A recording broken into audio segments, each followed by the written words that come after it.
to make a cake. We didn't have anything really sweet to eat in the house, so amazingly enough, because we ate all the cupcakes and the cookies and the lemonade that were left over from their sale that they did the other day.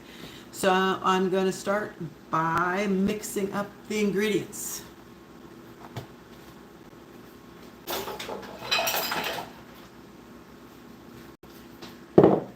And I hope I got everything sitting out here. 1.5 cups of flour.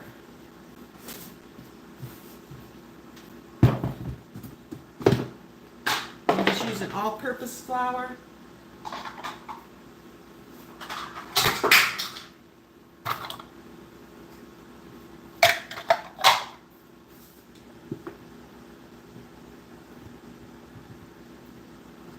One cup and a half a cup.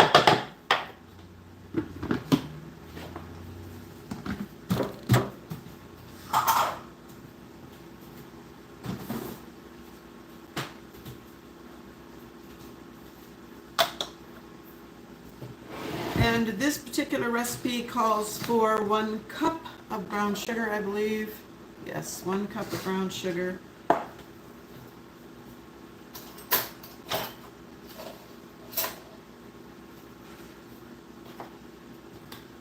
Whoops, that's a half cup.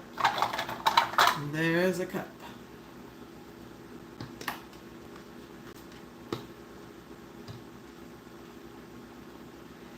So I hope your 4th of July was good. Ours was wonderful. We had a great time.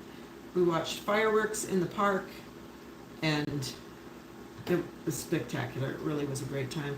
It wasn't too hot. There were no bugs. Because something that I didn't know when I lived in Nevada is that no bugs is like, it's like the best thing you could say about an outdoor event. There were no bugs. There were no mosquitoes. There were no chiggers. There were no ticks. There were no bugs. It was wonderful. Okay, now we need a teaspoon of baking powder. No baking soda.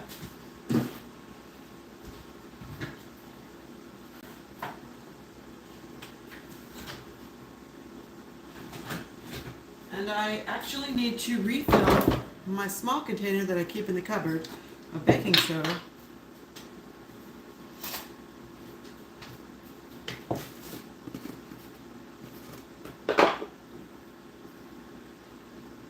There's lots of different reasons why I have so much baking soda. One thing is, I used to make my own laundry soap, and baking soda was part of that. Another thing is that I use it for cleaning sometimes. Another thing, obviously, for cooking. And I attempted to use it to stop ants, but it didn't work, or at least the way I was using it didn't work. So I don't know if somebody has a good idea about how to stop ants using baking soda. I've got the baking soda.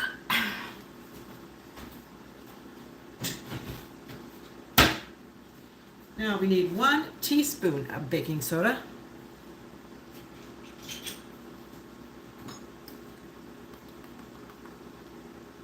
Teaspoon of baking soda and a half a teaspoon of salt.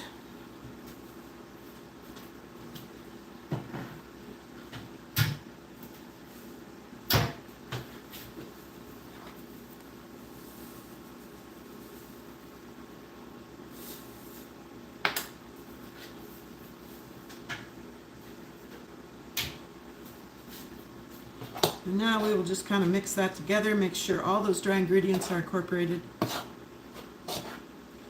And while this is vegan, it is not a health recipe.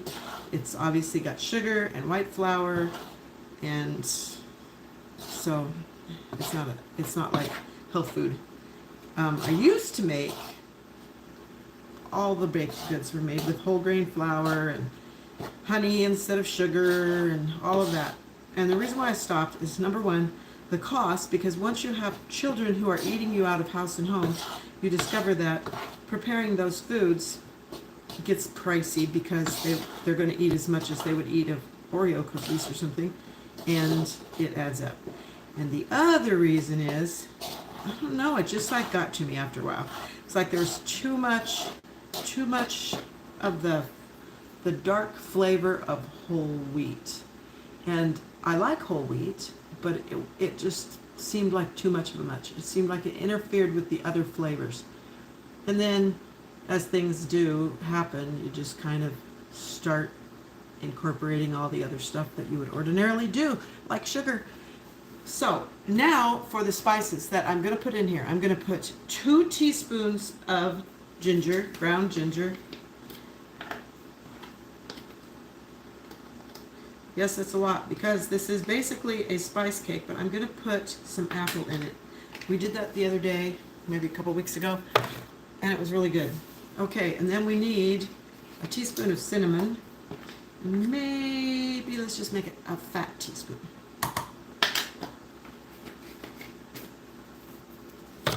And we need just a bit of cloves. It says 1/4 teaspoon. I usually just kind of guess at it, you know. Same with the nutmeg. It calls for a 1/4 teaspoon nutmeg. Now the problem with a 1/4 teaspoon nutmeg would mean that I would have to go to the trouble of grating it over something and then measuring it. I'm not going to do that. I'm just going to grate it right in the bowl and say, yeah, it looks like about a 1/4 teaspoon. Hasn't failed me yet. If you get your nutmeg already grated, you don't know what you're missing. Freshly grated nutmeg is so good. It is so good, especially at Christmas time when you have eggnog or other types of drinks that would call for nutmeg being in there. Freshly grated, hands down, best thing ever. Sometimes just a little nutmeg in other dishes that you wouldn't really think of it going in, like vegetables, it really does the trick. Okay, so I think that's it for the dry ingredients. Oh, you know what I need to do? I need to heat up the oven. Not my favorite thing to do on a dry day.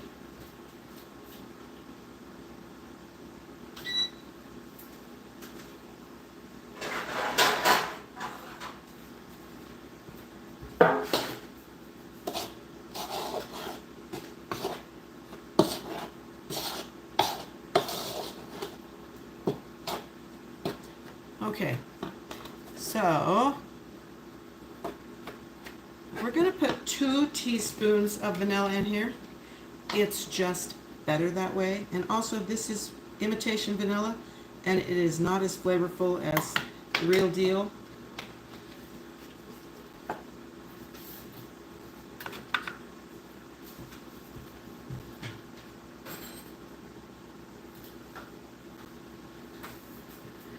And a 1/4 cup of oil.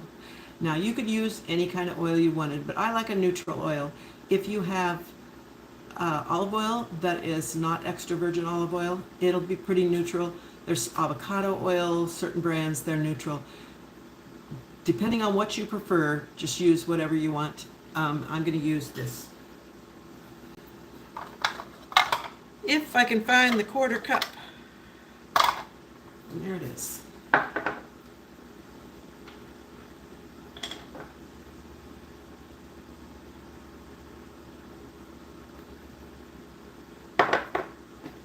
And the next thing is a cup of water.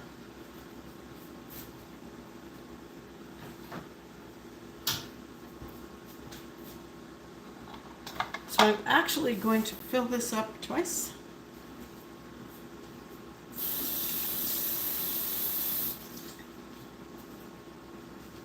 One half cup.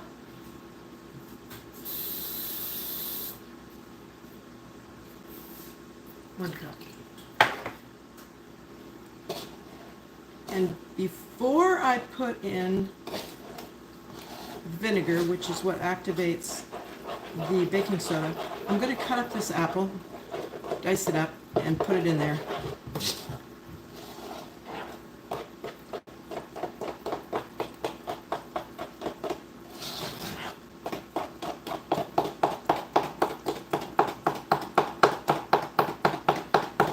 And again, as I sometimes will say, don't beat things that are supposed to be fluffy like cake. Don't beat them too much because you'll just make them tough. You just want them to be basically combined. And I'm going to do this.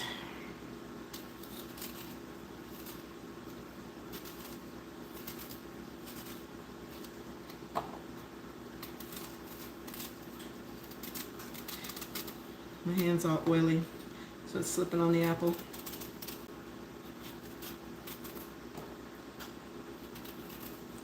So if you are one of the people who have been affected by, or will be affected by, this new bill that's just got passed, that if you think you might get kicked off of or cut back on your food benefits or your Social Security benefits or your Medicaid or Medicare, I have some suggestions for you. These are poor substitutions, but they might have to do. So in many towns, there is a like a public service that physicians will provide. They do it on a rotating basis where they provide medical services at a reduced or free rate. They used to call it a free clinic. And I suppose for certain people it is free. For other people you might have to pay a nominal fee. There are also, so check out that. Do a search for reduced fee or free clinic for healthcare. If you need birth control, if you live in one of the places where you can't go to Planned Parenthood because they've been basically defunded and they're not available to provide birth control for you, you might have to rely on condoms. And if you rely on condoms, you will have to be diligent because they are very effective. The biggest problem with them is that people don't use them the way they're supposed to use them. So educate yourself on that, and I'm not going to go into that right now because this is not what this is about. But check into that. The other option is, if you can afford it, or your doctor will put it through on your insurance, and your insurance will pay for it, get an IUD. An IUD will prevent pregnancy. Now, some people say, oh, IUDs are actually causing abortions. They are not causing abortions. And the reason why they are not causing abortions is because an abortion is the termination of a pregnancy. A pregnancy occurs when a fertilized egg implants in the uterine wall. An IUD prevents implantation. No pregnancy has occurred. An IUD is preventing implantations, preventing pregnancy. In some cases, it actually even prevents the egg and the sperm from meeting up. So, do that. Check into that. They're sometimes have a little bit of a learning curve, and they're unpleasant at first, but many women swear by them and go back after their 7 or 10 years, however long the type that they have used lasts. They go back and get another kind or another one. Let me rinse off my hands.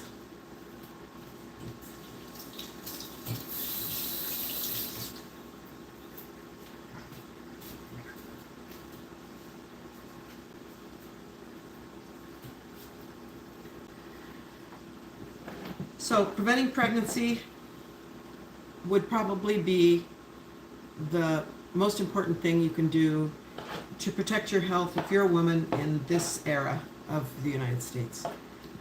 Because pregnancy is a very dangerous time in a woman's reproductive life. And if you get pregnant and it's a matter of saving your life or saving the theory that there's a child that will be born, they will save that idea of a child rather than your life. And of course, your life is valuable. Of course, children's lives are valuable, but your life is also valuable. And I just want to tell you one little story. Let's just imagine for 1 second that your sister, who you love, has a horrible condition. Let's say she needs a kidney or she will die. and you are a match, and your family comes to you and says, give her a kidney, and you just don't want to do that. You feel like it's too risky. You don't want to do it. There is no one on the face of the earth, no government that will force you to give your kidney to somebody else, even your own sister who you love, against your will. It is important to know that, because what basically they want to do is to force you to carry a baby to term against your will, even if it is going to cause you emotional, mental, physical, monetary hardship. It doesn't matter what your reasoning is. If you don't want to have a baby, if you don't want to give birth to a child, then stop it before it becomes a child. And that's the best advice I can give you. And so the best way to do that is to prevent it from starting at all. Easier said than done, unfortunately.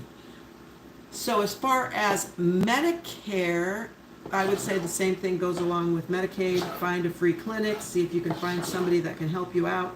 Some places will do,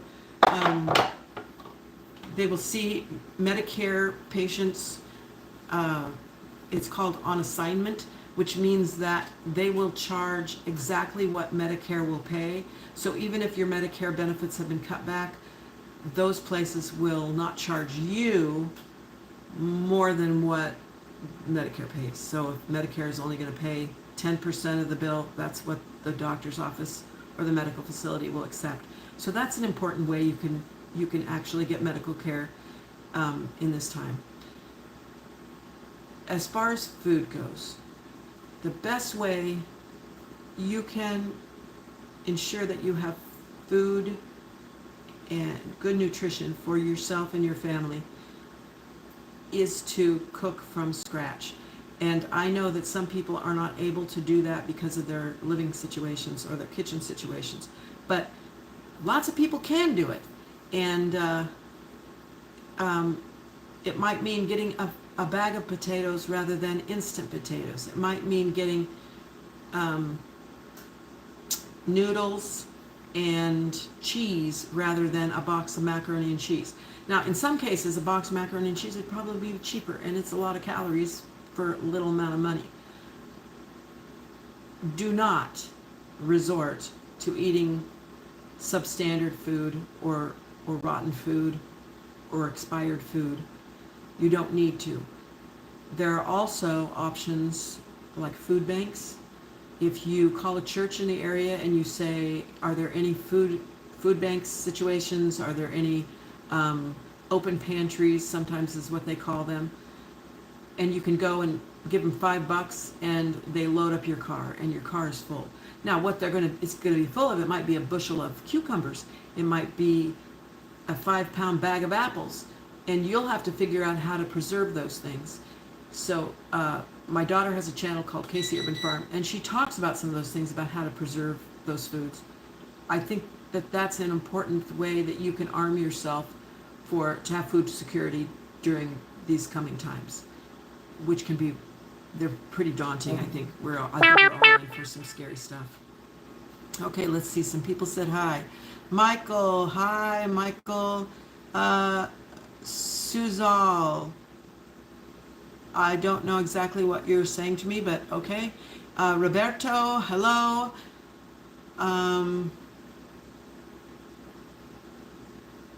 Your YouTube channel video SEO problem solves need. Yes, it does. Probably it does. But I'm not doing this to become well known. I'm not doing this to get lots of views. I'm doing it because it's fun. And if you can't understand the concept of having fun, just to do something because it's enjoyable, I feel bad for you, because almost everything I do these days as a retired midwife is for fun. And I draw pictures for fun now. I don't do it for money anymore. I talk to people about their bodies and their health and their births and their pregnancies for fun. They don't pay me. I garden for fun. I cook for fun. And right now what you're watching is my fun. So I don't need an SEO because I don't care. That's the bottom line. And if the kids come running in here, you'll see that they find this extremely enjoyable. They absolutely love it. And they'll scream, "Oh, you're doing alive, you're doing alive." They really, really love it. Okay, so now the next thing we've got to do is add a teaspoon of vinegar to this mixture, which is the batter and that apple. I also have to spray this pan. I can't forget to do that.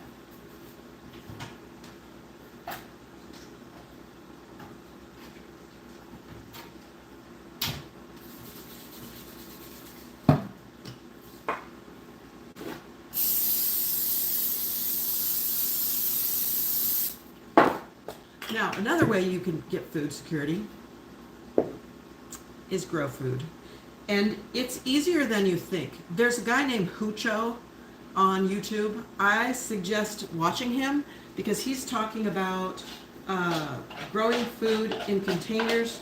There's another guy, I can't remember his name. If I remember, it's Michael something. I will also include it in the description of this video so that if you come back to it later, you can see it. And he also talks about growing food in small spaces, primarily in water. So the great thing about that is that if you have a lifestyle that requires that you leave occasionally, you leave home, you go on a trip, you go for a drive, you go visit your kids, your grandkids, you have to work and sometimes time gets away from you and you forget what you're doing and you forget to water, it's watered. And so that is really a great thing. It's even watering and it actually has healthier plants. However, even if you cannot do that, I built raised beds that could be put anywhere. They could be put on a deck, on a patio, the back porch, in a yard. I built them out of pallet wood and sheets of metal that were scraps that somebody was throwing out. Cost me nothing, absolutely nothing. And I have tomatoes growing in it and basil and flowers and some other plant. I don't know what it is. It just came up. And I have Swiss chard growing in my yard. There are so many resources available to you that I didn't have when I was young. Because the internet, you can look anything up and you can find out how to do it. You have to take it with a grain of salt if somebody's trying to use SEO to make their channel really popular. And so they might be saying something that's really goofy and not really true. But for the most part, you can double check those things, look them up, see how to grow stuff, and just grow your own food. Just start. Start growing anything. Tomatoes is a great one because tomatoes can be pretty expensive, but there's nothing like a freshly grown tomato. Herbs are also, they can make really boring stuff taste very good. You can take the ends of green onions when you cut them up, keep those little white ends, put them in soil, they will grow. And all you have to do is snip off the top when you need some green onions in your salad or something. So there's lots of ways you can add to your diet for free, absolutely free. And a lot of things we've got planting in the back, growing in the backyard, they are absolutely from seeds from food we ate, seeds we gathered in our travels. They are not seeds that we went out and bought. I very seldom buy any kind of seeds at all. I very seldom buy any plants. The tomato plants I'm growing, I clone them. Every year I take a cutting, I keep it over winter inside, and then I put it back outside in the spring. And I've had tomato plants for years. I've had pepper plants for years, flowers for years. Haven't bought those plants ever since. So that is another good tip. Okay, we're going to put this in, and it has to cook for 35 minutes.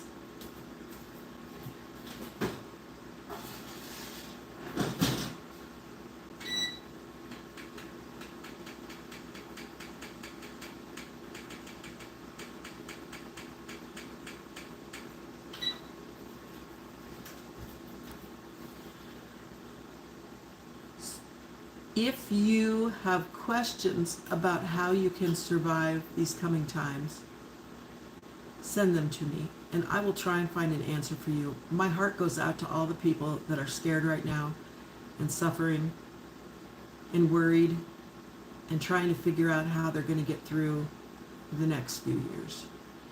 I may not have all the answers, but I will try my best to find answers for you. I wish you the best. My heart goes out to all of you.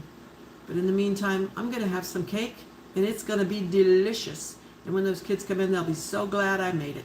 I'll talk to you later. Bye.